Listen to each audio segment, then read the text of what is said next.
ಎಷ್ಟೇ ಎತ್ತರಕ್ಕೇರಿದರೂ ಅನ್ನ ತಿನ್ನಲು ತಲೆ ಬಾಗಲೇಬೇಕು. ನಮಸ್ಕಾರ Karnataka, welcome back to my mini vlog. So ಇವತ್ತು ಸಂಡೇ ಆಗಿರೋದ್ರಿಂದ ಮನೇಲಿದ್ದೆ. No gym, no college and ಅಮ್ಮಗೆ ಹೆಲ್ಪ್ ಮಾಡೋಣ ಅಂತ ಅಂದ್ಕೊಂಡು ಹೆಲ್ಪ್ ಮಾಡ್ತಿದ್ದೀನಿ. ಸೊ ಅಮ್ಮ ಟೊಮೆಟೊ ಬಾತ್ ಮಾಡೋಕ್ಕೆ ಅಂತ ಹೇಳಿದ್ರು. ನನಗೆ ಐಡಿಯಾ ಏನೂ ಇಲ್ಲ.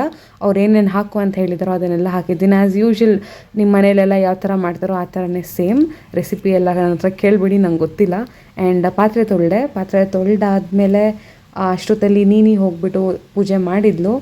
ಸೊ ಪೂಜೆ ಎಲ್ಲ ಆದಮೇಲೆ ನಾನು ಟಿ ವಿ ನೋಡ್ಕೊಂಡು ಊಟ ಮಾಡ್ತಿದ್ದೆ. ಸಿಕ್ಕಾಪಟ್ಟೆ ಚೆನ್ನಾಗಿ ಮಳೆ ಬರ್ತಿತ್ತು, ನೀರಲ್ಲಿ ಆಟಾಡ್ತಿದ್ದೆ. ಆ್ಯಂಡ್ ಜೋರು ಮಳೆ ಇತ್ತು. ಮೂಡ್ ತುಂಬಾ ಚೆನ್ನಾಗಿತ್ತು, ಯಾಕಂದರೆ RCB ಕ್ವಾಲಿಫೈ ಆಗಿರೋದ್ರಿಂದ ಸಖತ್ ಖುಷಿ ಆಗ್ತಿತ್ತು. ಆ್ಯಂಡ್ ಇನ್ನೇ ಪ್ರಾಕ್ಟೀಸ್ ಮಾಡಿ ತುಂಬ 1 ಮಂತ್ ಮೇಲೆ ಆಗಿಬಿಟ್ಟಿತ್ತು. ಸೊ ಪ್ರಾಕ್ಟೀಸ್ ಮಾಡಿದೆ. ಆ್ಯಂಡ್ ತರಕಾರಿ ತೊಗೊಂಬರಕ್ಕೆ ಹೋಗಿದ್ವಿ. ಆ್ಯಂಡ್ ಮಳೆ ಸಿಕ್ಕಾಪಟ್ಟೆ ಬಂದಿತ್ತು. ವೈಪರ್ ಇರಬೇಕು, ಇಲ್ಲಾಂದರೆ ಮಳೆಯಲ್ಲಿ ಸ್ಪೆಕ್ಸ್ ಹಾಕೊಂಡು ಕತೆ ಗೋವಿಂದ. ನಾಳೆ ಸಿಗ್ತೀನಿ, ಬಾಯ್, ಟಾಟಾ.